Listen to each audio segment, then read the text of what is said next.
Vocabulary on health and diseases සෞඛ්‍ය හා රෝගාබාධ පිළිබඳ නිතර අවශ්‍ය වන වචන 50ක් අපි මේ පාඩමින් ඉගෙන ගනිමු.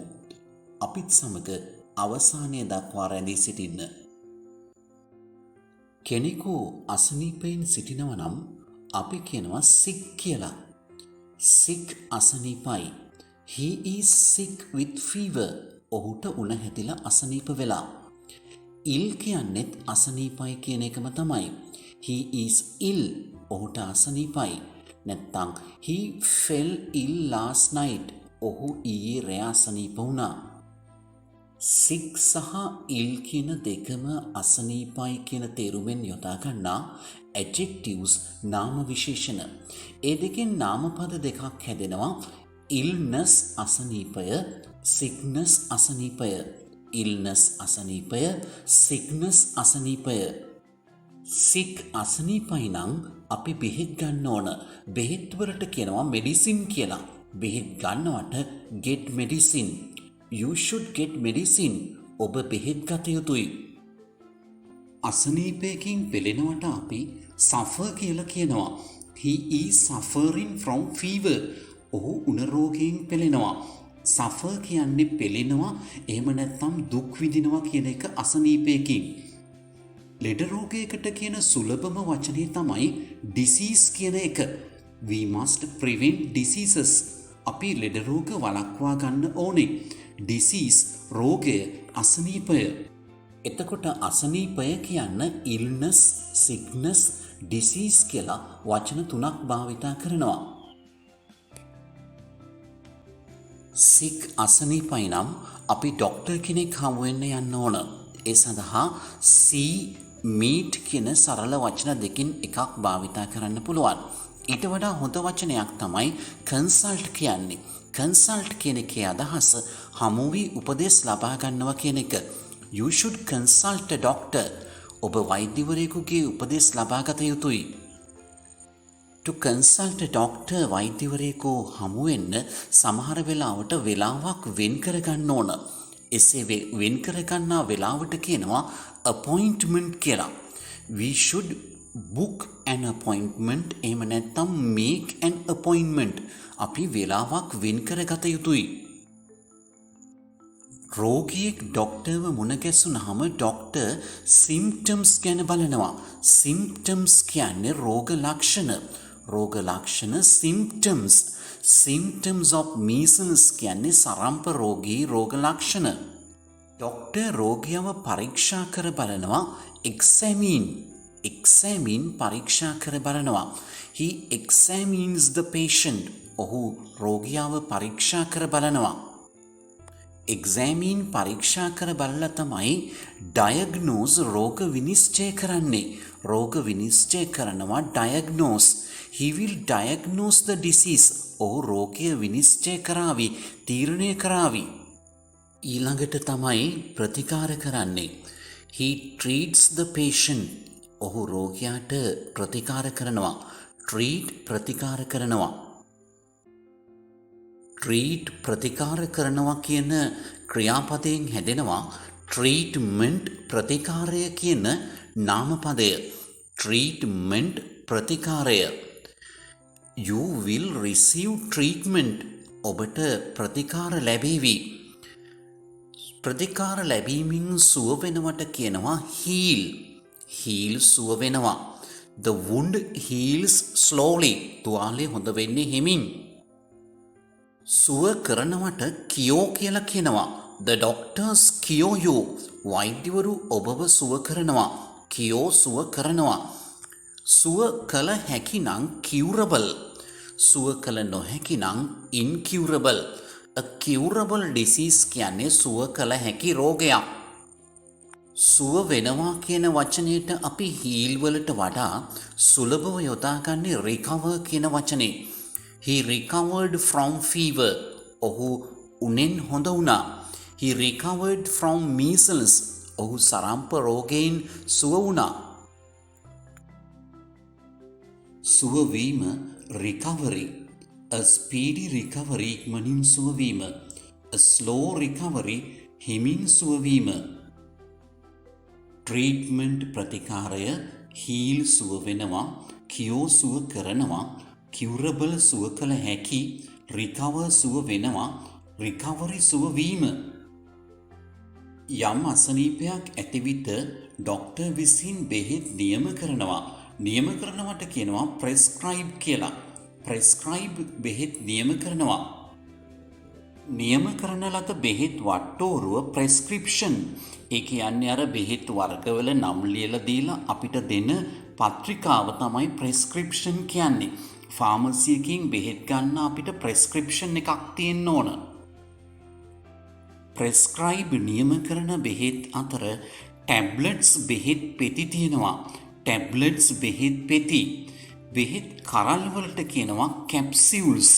සමහර වෙලාවට බොන බෙහෙත් දෙනවා ලික්විඩ් මෙඩිසින්, දීර්ඝමය බෙහෙත්.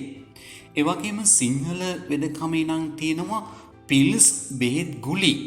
පිල්ස් බෙහෙත් ගුලි. තවත් අපි නිතර ගන්න බෙහෙත් ජාතියක් තමයි පේන් කිලර්ස්, වේදනානාශක.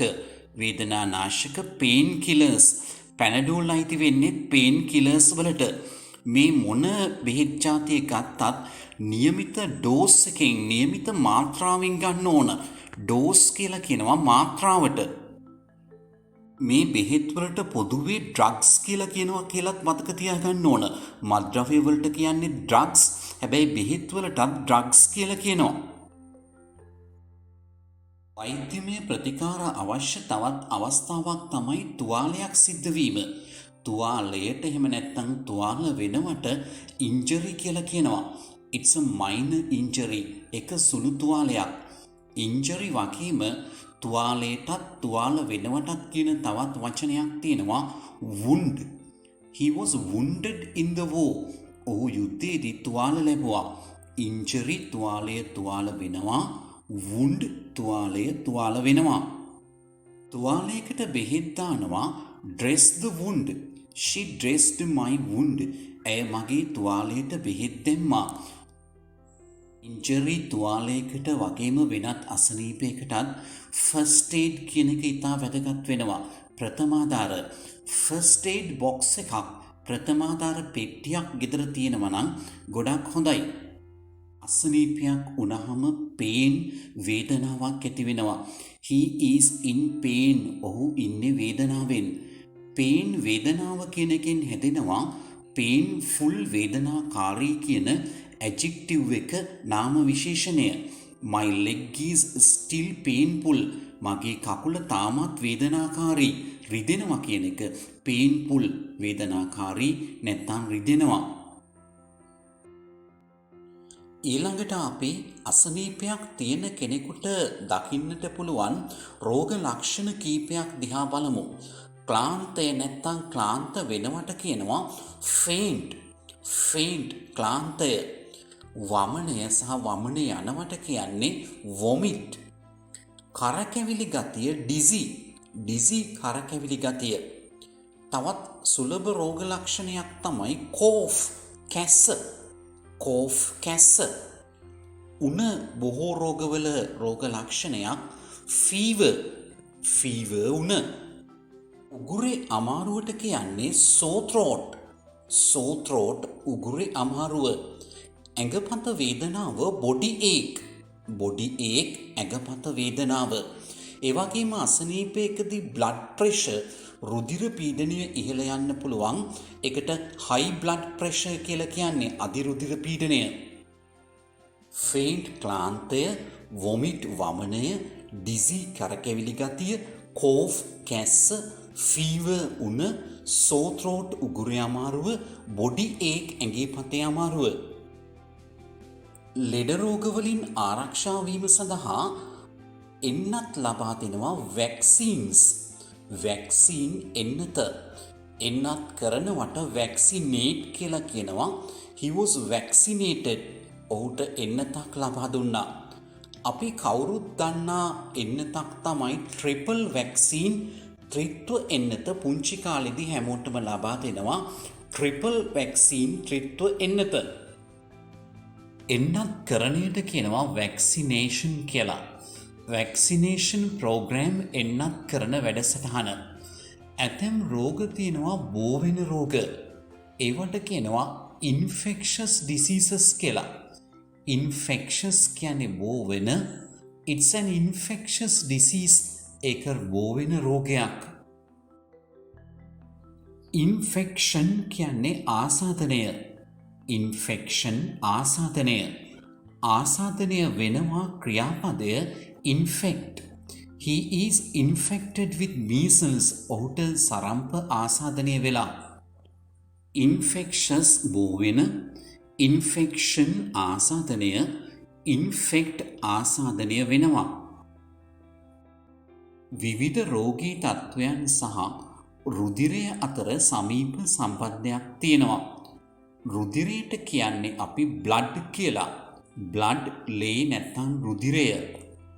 blood group කියන්නේ රුධිර ගණය නැත්නම් රුධිර කාණ්ඩය. කෙනෙක්ගේ blood group එක රුධිර කාණ්ඩය දැන සිටීම වැදගත් වෙනවා. අපිට අසනීප වූ විට blood test එකක් රුධිර පරීක්ෂණයක් කරන්න නිතර සිද්ධ වෙනවා. රුධිර පරීක්ෂණය blood test. ඔබට blood donor රුධිර පරිත්‍යාගශීලියෙක් වෙන්න පුළුවන් නම් ඒක ලොකු පින්කමක්.